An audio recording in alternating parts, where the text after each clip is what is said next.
Hello, and thank you for tuning in to the Light It Up podcast. My name is Matt, and today we are joining Tom with William and Shoubert, the owners of LTF Technologies, located just outside of Chicago in Huntley, Illinois. Today's podcast is going to be focusing around 12-volt power as it pertains to LEDs, the issues revolving LEDs with inrush current, along with no-load or zero-load transformers. I'll let Tom pick it up from here. Well, here we are at LTF. I'd like to just welcome William and Shoubert, and hopefully I didn't have to do too much arm twisting to get you guys to do this podcast. But I think it's real important with what our intent is with these podcasts to educate everybody from the consumer to the contractor about different products, how they work with LEDs, some of the idiosyncrasies about them, and all of that. So I'd just like to start off with throwing a couple of questions out there. Just tell us something about LTF, how you got originally started, and what were some of your first products? Well, in 2007, we had to started doing our products. Our first products were magnetic transformers. We were mostly making them for the medical industry and also the lighting industry. So we were then converted into electronic transformers after that. Was our next product. Okay, so 2007, that's quite a while ago. About your main product line, and just to let you know that this podcast is just about, we're going to talk about transformers and driver products. We're not going to get into lighting sources or anything like that. So switching from traditional incandescent product, 120 volts, is pretty easy. 12 volts and 24 volts, not so much. So let's talk about some of the problems. Within just the jargon that we talk about, what's the difference? People call things a lot of different terminology and whatnot, but what's the difference between an LED driver and a transformer? Okay. So that's a good question that sometimes we hear it from our customers as well. Basically, a transformer or a power supply, an LED driver, essentially in concept are same thing, right? They converting the power from main line to a controlled way to drive a LED source or LED bulb, right? So in general concept, they are both same thing, but if you look deeper in the function of each transformers versus LED driver, I would say LED drivers are designed the way that they drive or control LED loads in more defined way versus transformers. Transformers, they have less regulated power versus LED drivers. So that's why with this, especially switch mode transformers, you may have AC or DC output, but it's not tightly regulated. So it's all limited to the max power of the LED transformers. But with LED driver, you have tight regulation either in constant current topology that you want to have a very specific current driving your drivers, or at constant voltage topology, you have very specific voltage. And that's the main difference. Yeah, so, and I think we'll get into some of that a little bit later. But so, like the 60-watt no-loads or the no-loads that we sell, and we sell your 60, 150, and 300-watt, at one point we call them drivers, but they're really not drivers. They're more of a transformer that's maybe a little bit more tightly regulated than a standard transformer, meaning, input is 120 volts, the output is 12 volts with a range of whatever the maximum wattage is. If you put in 130 volts, I'm sure that you're going to get out 13 volts. It's more of a 10 to 1. Is that correct? Yeah, they are step down power supply, switch mode power supplies. You are correct, but also they are kind of hybrid version of regular halogen transformers, because the way that they are designed, at least LTF versions, they are made for both resistive and capacitive loads. So it works with both halogen and LED loads, and we, as you mentioned, we have 60 watt all the way to 300 watt transformers that would work with both type of loads. Sure. Okay. So, what's a true no-load transformer, and why is it so important? Like the 60-watt transformers we refer to as a no-load. So as industry evolved from halogen load to LED lamps, there was a need for a power supply that would detect both kind of resistive and capacitive loads and work well and dim smoothly with both type of loads, right? The reason that we called it no load, because these no load transformers, you will receive output voltage at 12 volt at the output with 0 to 100% of your rated load of the power supply. That's why we call it no load, and I think becomes standard industry to be called no load. So it would work with if even you have 1 watt or 0 watt or 100 watt or 100% of the wattage in your power supply. Especially when you change from halogen to LEDs, the wattage went down for the same amount of light. Your load was a lot less. So therefore, you needed something that would go down to the very low loads in order to be able to still turn on, where a halogen one would require a certain amount of load to turn on. Right. So, okay, just to clarify that, the no-load transformers can be used for both halogen and for LED loads. Correct. Okay. We're going to talk about some traditional installation where a transformer or where a customer just wants to replace halogens with LEDs. Why do you have to downrate transformers and dimmers when you use LEDs? Like with a Lutron, we talked about earlier with the Lutron, a dimmer, it has a certain rating, and with transformers, they'll initially have a certain load. But so why do you have to downrate those? Yeah, so that's mostly because of the LED loads, including LED bulbs or LED modules. They are not purely resistive load type, right? So the way that the circuit works is totally different than in halogen or incandescent bulb, right? And because of their internal component that they have, they required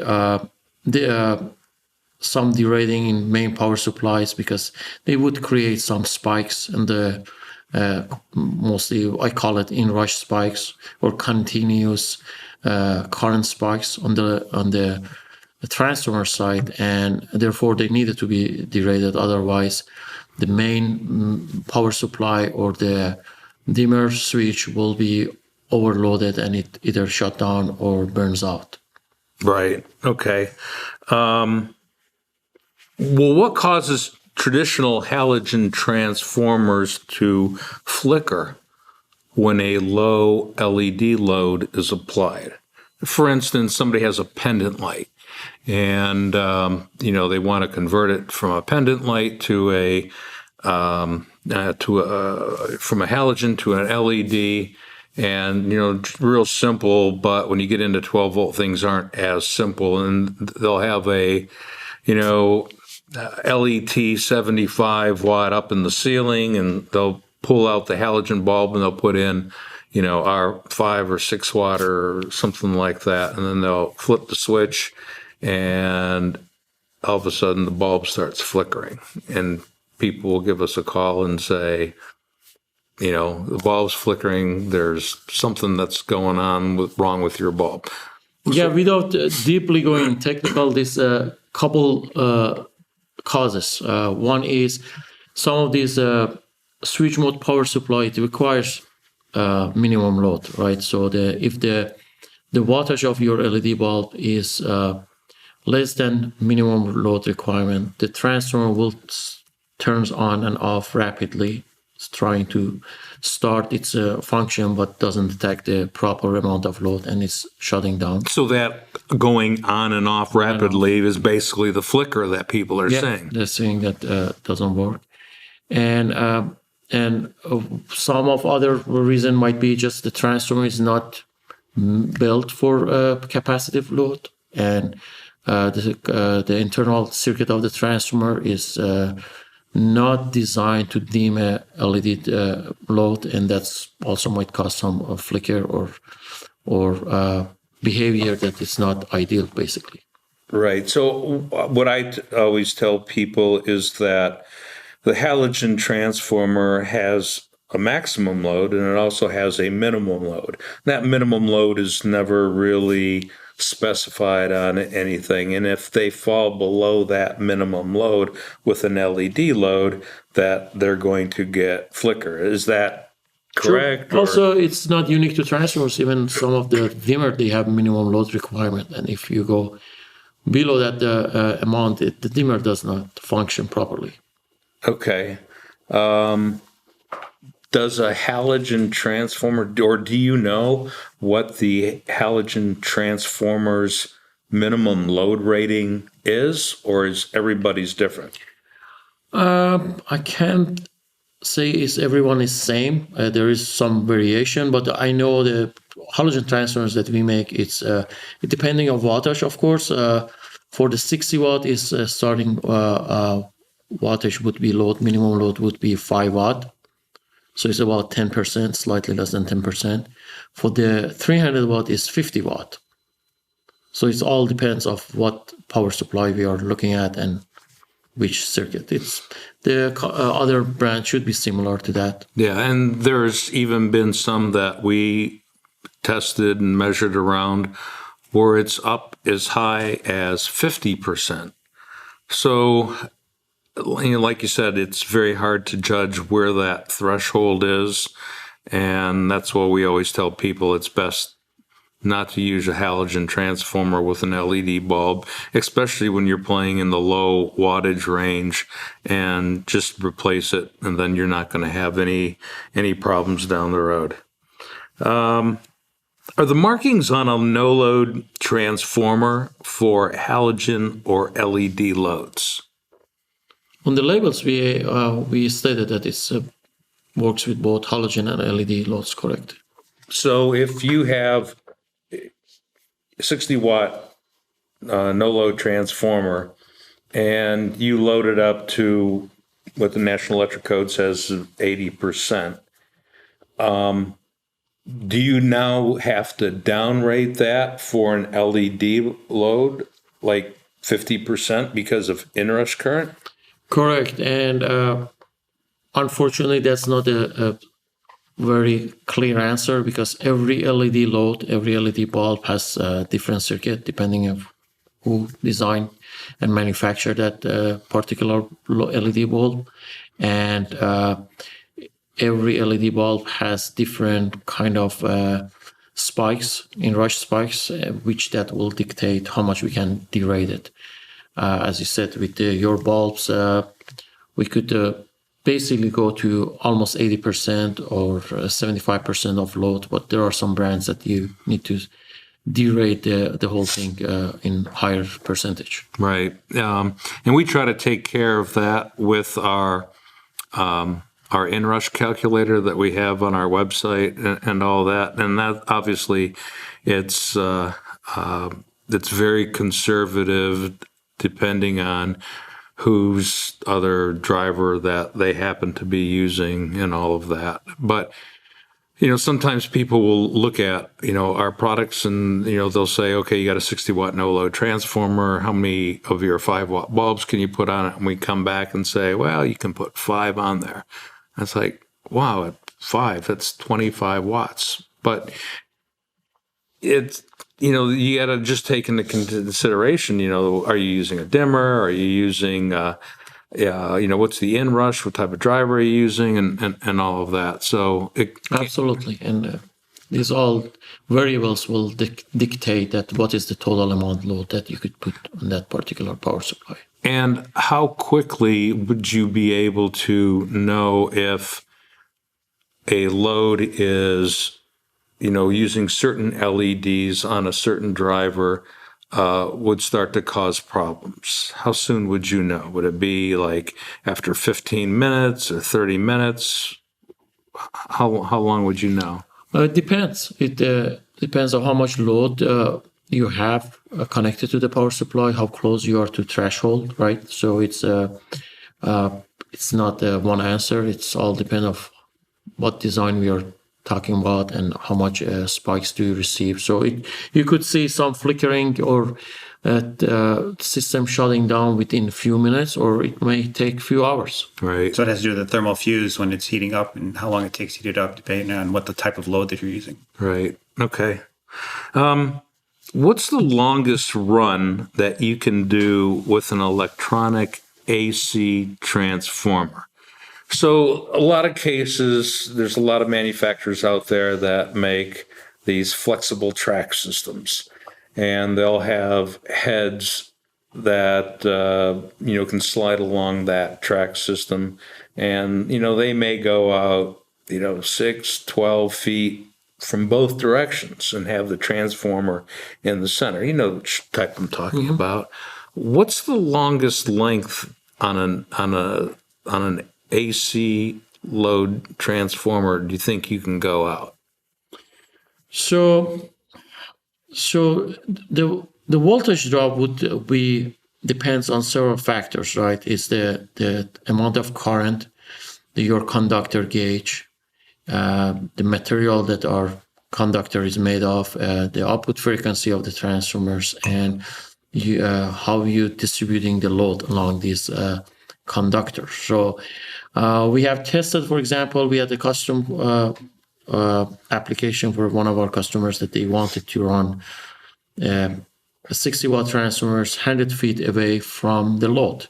And we tested for them. It was working fine. You had a little more voltage drop, but still was within tolerance, and they dimmed well and worked well. So that's a good question. Maybe we should have absolute maximum run for each of our power supply. But again, we could also there's a lot of other variables that go into it, so it's hard to tell exactly what we're using.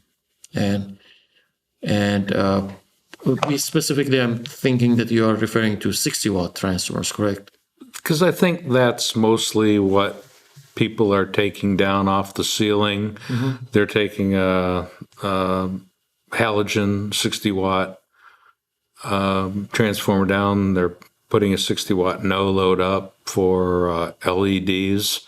And, they might go, let's just say 6 feet out in both directions on a track. They should be totally okay because your current is not high and the whole total load is not high. You don't have 60 watt in one run, so it should be fine, totally fine. But then there are people that would have the same thing and, they want to go, 25 feet out. And then they're going to drop a fixture with a braided cable, 6 feet or 4 feet or something like that. And it all starts to add up real quick. Sure. And the best way is to, in fact, to test every special case to give them accurate information. But I know that with 18-gauge wire and 60-watt transformers and a 6-watt LED bulb, we tested at 100 feet and still the voltage drop was acceptable.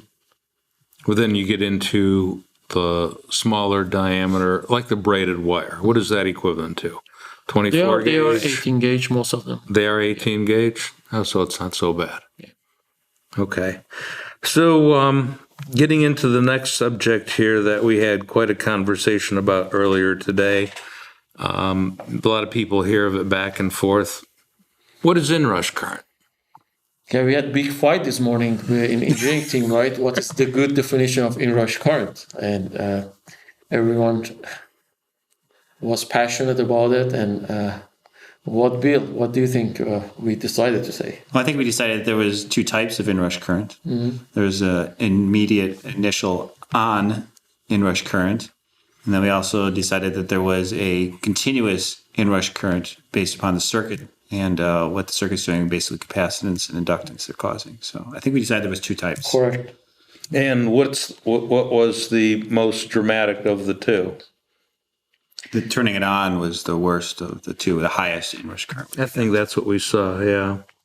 And that goes into my next question. Does inrush current happen on startup only or during each cycle of the 60 hertz? And I think it happens on both, most drastically with initial startup, but it does occur with each of the cycles. With electronic transformers, what happens if there's too much inrush on a circuit? What happens? So if there is too much inrush on an electronic transformer, it eventually would shut down What would shut down? the transformer. So because it will, the way that it's designed, it would protect its circuit, and if it's detecting continuous abnormal inrush, it will turn off the transformer. And in fact, for one of our good customers, I remember we had the situation that they had a larger voltage transformer connected to one of their chandelier, and it was after a few hours was shutting down. And we did some testing on their module and measured the exact inrush current that was produced with their modules, and then we tuned the power supply or transformers to higher tolerance to accept that level, and now it's working fine. So again, one thing that we have to keep in mind that because every LED bulb in the industry or every LED module is sometimes significantly different than others, it's hard to have one rule for everything. So the best way is to, if we get samples from our good customers and review them, and then we'll give them our opinion that if our product would work or needs to be tuned specific to the application. Okay.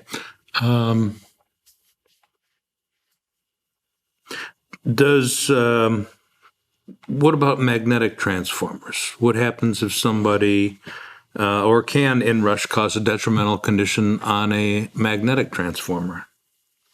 So magnetic transformer, first of all, the startup inrush would be higher magnitude, but I think they are more robust or less sensitive in terms of detecting continuous inrush, unless they get overheated or the breaker trips. So I would say they should be handle the inrush current better because they are less sensitive versus solid state power supplies. But again, depends how much you load the transformer. What happens if something was loaded up, pretty close to max on a 75 or 150 watt transformer? What if it was, what if it was like 95% loaded up? What would happen? So if the startup or continuous inrush spikes are close to level that magnetic breaker, circuit breaker will trip, obviously it will trip and turn off the circuit. Or if that doesn't happen, every magnetic transformer should have a thermal protector fuse inside of its core, and after the core is get overheated, it will shut down the whole thing, but that may take several hours. And also over time, the life of the unit is going to be reduced because you're stressing it all the time rather than running it at the proper specifications. Right. What can anything ever happen to say if you've got several bulbs on a run and they're all producing, inrush current, and you're maxing out the transformer and all of that, is there any damage that could fall back on the bulb itself? Is there any internal components within that could be damaged and cause those to fail? In theory, it shouldn't, right? So if it's well designed and with a proper protection circuit in the bulb building, it should not. But there are some cases that we've seen the bulb fails because of, let's say, it was higher inrush generated with the whole system or some other elements caused. Or an electrical anomaly, Yeah. a surge or something like that could cause the bulbs to be damaged, even though the power supply is supposed to try to protect them. Right. Okay. Not all LEDs produce the same inrush current. Let's take a LED, a 5-watt LED MR16 from 3 to 4 different manufacturers, and they're all producing different inrush current. Why is that? Why does not the same type of product produce the same amount of inrush? Each bulb is different, and each bulb has a power supply inside of it. So there's a small power supply in there. So everyone's design of their power supply is a little bit different, and so that's why you're going to see variations in each one. Is that due to that particular power supply? Is it the IC chip that they use? Is it a combination of all of those things?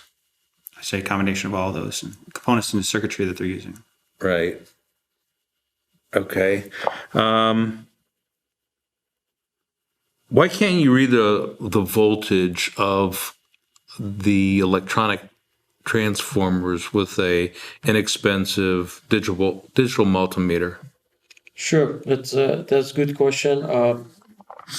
Normal or standard electrician multimeter are capable of measuring 50, 60 hertz line voltage, right? So that's for regular outlet reading 120 volt or 220 volt. The electronic transformers work differently. The output is as much higher frequency, which is typically 35 kilohertz and higher. So standard multimeter, handheld multimeter are not designed to measure high frequency. There are some models that some electricians they have, which is good name Fluke 289. It's a good model that it's a higher priced multimeter and would be able to measure this higher frequency. What about the old analog needle meters? Well, I haven't seen any electrician lately carrying that, but I'm sure some they have it. No, it's not going to measure. It's not going to measure it either. Okay. You guys also offer DC transformers. Sure. Why do people choose to use DC power for their products? So our DC transformers is widely used with mostly with LED tape type of loads. So if you have LED tape that requires 24 volt or 12 volt DC, the DC source is needed. So I think because of the compact size of, especially with larger wattage, 300 watt or 96 watt power supply that we have with the compact size and good ELV dimming that they have, that's why they use it for this kind of application. I see. Do you still experience the same type of inrush current on DC that you do on AC current? With the tape, you don't. It's a totally different design than LED bulb. But what if you are using a bulb that will work on both AC and DC, but you just change over from the power supply from AC to DC? Do you see a reduction in the inrush current because of the DC power? Sure. It's going to be less, at least continuous peak-to-peak spikes. Okay. We've about wrapped up a lot of the questions that I had, but one of the things that I want to ask you is, what are some of the problems that you get called on from your customers or end users about your products? Is there something that comes up over and over again that, we can share with people? So some of them were covered by your question. For example, electrician connect the electronic transformers to line voltage, and then they are measuring the output with no load, with the regular meter, and they don't read anything. So they think it's defective without even connecting the load. Or someone has triac dimmer connected to electronic power supply, switch mode power supply. Sometimes they experience some flicker, and as you know, Lutron and every other reputable dimmer manufacturer always they recommended reverse phase dimming or dimmers, or other name is ELV type dimmer, to be used with electronic transformers. That ideal dimmer that is compatible with the power supply. What else we have, William? Do you have any other? Another big question is do we make power supplies that are just 120, or do we make other voltages too? So we make 220 as well as 277. That's another question we often get from people too as well. Sure. Do you go any higher than 277? No, that's the highest one. Typically not. And do you carry any transformers that will take multiple voltages? Universal input? No, we don't. Yeah, like you have your charge your phone or something like that. It's good for 110 or 220. Doesn't matter. You don't. No, our electronic transformers are specifically with dedicated voltage, 120 volt, or 220 or 277. So it's 3 different models. I see. Okay. Well, I think that's about all the questions that I'd come up with. I appreciate you taking the time and answering these for us, learning a little bit more about LTF. And, we can just encourage our listening audience to write in, email us or something if you have other questions about, power supplies in general, some of the idiosyncrasies between, halogen and LED loads or transformers. But I think that's about it. So with that, just like to thank you again for taking the time, and that was pretty painless. Yeah, thank you, Tom. Thank you.